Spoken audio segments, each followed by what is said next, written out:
Welcome to another episode of the Edj Whitetails. Stay tuned. It's a nice, calm evening. It just rained here. What could I possibly be up to? Hang on tight.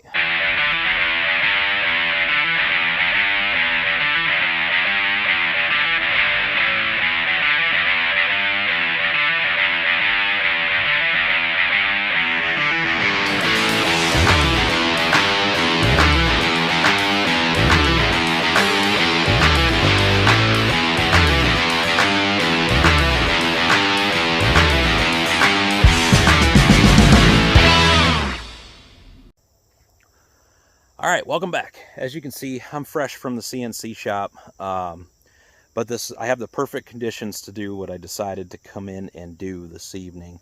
As you saw the other day in the video, I'll flip the camera around. This west clover plot is in terrible, terrible shape. The weeds took over. That flood just ravaged this one. So what I'm going to do tonight, it's August 27th. We just had a light rain. I don't know if we even got 1/10 of an inch, but I'm going to come through with the mower. I'm going to mow this off as tight to the ground as I possibly can, and then we're going to come in here and seed this in cereal rye. And I'm hoping that little bit of moisture falls to the ground, the seed can stick to it, and then we're due for another rain on Thursday.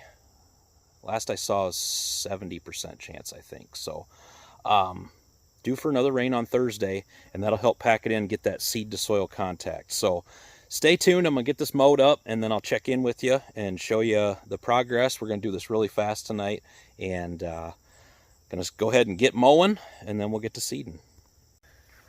Now before I get mowing here, I'm gonna show you, you may have seen this in past videos of some of my loyal viewers. I like to, when I'm going to mow like this, even though I want that thatch to build up a little bit, I like to pull a dethatcher behind. I keep this down here, tucked away in my little garage, basically in the west thicket. It's just going to help put a few grooves in the ground a little bit, kind of rough it up a little bit down in there underneath, and give that seed something to stick to. So just keep that in mind. This is a rescue mission. If you're in there to rescue your plot like we are here, I just want to add a little something there. The cereal rye will be, you know, like a winter wheat. It'll be more like a grass type deal. And the clover will still grow in here, what is left in there. So this will maybe help that out too. So as you can see, I got mosquitoes. I'm going to keep moving, and we'll keep rolling here.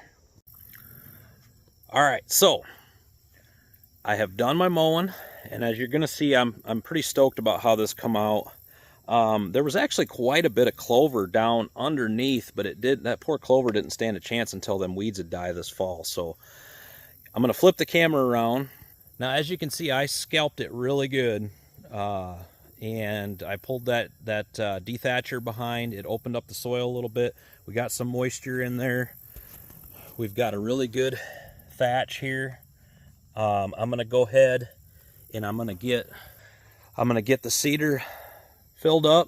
I'll show you what cereal rye looks like in a seed form, and then we're going to go ahead and get this thing seeded. All right, so I've got my Gamekeeper's seed spreader ready to rock. There is the cereal grain. As you can see, it kind of has an oat look to it. A little bit bigger seed than the radishes and you know, the winter bulbs and stuff like that, clover. I'm gonna go ahead and set it at a low setting to start with, but I'm gonna seed this really heavy. I'm gonna probably go back and forth a few times because this is a rescue mission, and I'm not sure just how well it's gonna germinate. I'm really hopeful for the rain on Thursday. I'm gonna seed it pretty heavy so we get a hopefully decent germination rate, and gonna go ahead and get this seeded. I'm not gonna fertilize it tonight. I was gonna bring some fertilizer down, but as you can see, we've got all those beautiful winter bulbs throughout, and with this light rain we just had, I didn't want to end up having some of that granular get on the leaves of the turnips, the winter bulbs, and maybe burn some of the leaves or something because it's stuck there. And I just want to make sure we get a good dry day. I'll get that so it's got time to settle in before a good rain and come and wash it all down in. So I'm gonna go ahead and get this seeded up, and then we'll follow up and wrap this video up. So gonna get at it. One more quick thing before we get going here. I want to talk about this Gamekeeper seeder quick. So as you can see, it's a normal bag seeder, handles. But what I really like about it is it takes all the guesswork off of your setting. As you can see, it's numbered 1 through 6, and on the bottom it tells you with the style of seed what number to set it at. Real easy, real simple. Check it out at plantbiologic.com. They've got them for sale on there. I think they even have a 2-pack of winter bulbs. Don't quote me on that, but to go with that seeder, something like that. So check it out at plantbiologic.com. But just a really good, nice, easy-going seeder. I had one just like this that I had for many years, and it didn't have this new setting though, and I like that. It's real simple, takes all the guesswork out of it, and check them out.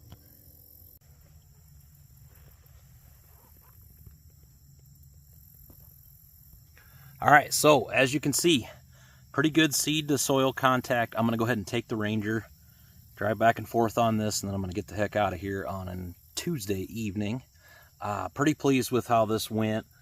Really going to hope for that rain on Thursday to help pack this in, but I'm going to go ahead and drive over it. I think this is supposed to be covered a little bit. I don't have my drag section down here, so and I really don't. I mean, I know I scalped that clover, but I really don't want to completely rip it out of the ground, because I know there's still clover in here now, especially after seeing it after I mowed it. So anyway, we're gonna go ahead and wrap this episode up. That is another food plot rescue. This is still part of the flood recovery, but we keep plugging at it. August 27th, and I think, gosh, I feel like we should have a lot of good forage for the wildlife down here. Pretty pleased about it. Got all the stands, as you saw the other day, for the most part. Still got to do Delena's blind, and then I want one more ground blind out towards the bean field, but we'll get that this weekend. But otherwise, the tree stands are all ready to roll. Everything's good and safe. So if you like this content, hey, hit the subscribe button. That would help us out a lot here at the channel. We can keep bringing you more and more content. Hunting season's coming soon. We film every hunt and get it out the same day, typically morning and evening. I'll typically load it all together after the morning hunt, post it, load it all together after the evening hunt and post it. Light editing on this channel, pretty nitty-gritty, raw footage, but hey, that's the way I like to watch stuff, so I'm going to put it out there to you. So anyway, until next time, I'm Eric Johnston for the Edj Whitetails, and always remember to get outdoors. But wait, there's more. I figured I needed to show you guys just what driving back and forth on this plot after seeding it with the Ranger can do. It's pretty cool, because now you saw just a little bit ago that the seed was all sitting on top, and there wasn't a ton of moisture, all over through this. There were still some dry spots. Well, after driving back and forth on this and really kind of packing everything, now it's all good moist soil. You don't see a whole lot of the seed. It's all pushed in. And I think that's going to do us some really good coverage. So I'm going to get the heck out of here. Pretty pleased on it. As I said, hit that subscribe button. And we appreciate you watching the Edj Whitetails, and get outdoors.